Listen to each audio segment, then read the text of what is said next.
ইউক্রেনকে দেয়া সব ধরনের সামরিক সহায়তা স্থগিত করেছেন যুক্তরাষ্ট্রের প্রেসিডেন্ট ডোনাল্ড ট্রাম্প।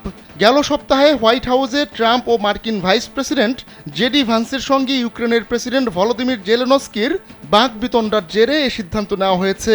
নাম প্রকাশে অনিচ্ছুক একজন মার্কিন কর্মকর্তা জানান, প্রেসিডেন্ট ট্রাম্প স্পষ্টভাবে বলেছেন তিনি শান্তি আনতে চান। আমাদের অংশীদারদেরও সেই লক্ষ্যে প্রতিশ্রুতিবদ্ধ হওয়া দরকার। আমরা আমাদের সাহায্য স্থগিত করেছি এবং পর্যালোচনা করছি, যাতে নিশ্চিত করা যায় আমাদের দেওয়া সহায়তা একটি সমাধানে অবদান রাখছে। তবে হোয়াইট হাউস থেকে তাৎক্ষণিকভাবে সাহায্যের পরিমাণ এবং এর প্রভাব সম্পর্কে কোনো আনুষ্ঠানিক মন্তব্য করা হয়নি। এছাড়া সহায়তার এই স্থগিতাদেশ কত সময় স্থায়ী হবে তাও জানানো হয়নি। এমনকি পেন্টাগনও এ ব্যাপারে চুপ রয়েছে। ভিশনের ফুলঝুরি মেগা অফারে ফ্রিজ কিনলেই পাচ্ছেন 16 পিসের আকর্ষণীয় গিফট বক্স একদম ফ্রি।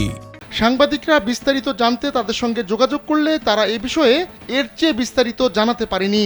যুক্তরাষ্ট্র সহায়তা স্থগিত করায় খুব শিগগিরই ইউক্রেন যুদ্ধের সুরাহা হবে বলে ধারণা করছে ওয়াশিংটন ভিত্তিক গবেষণা প্রতিষ্ঠান institute for the study of war.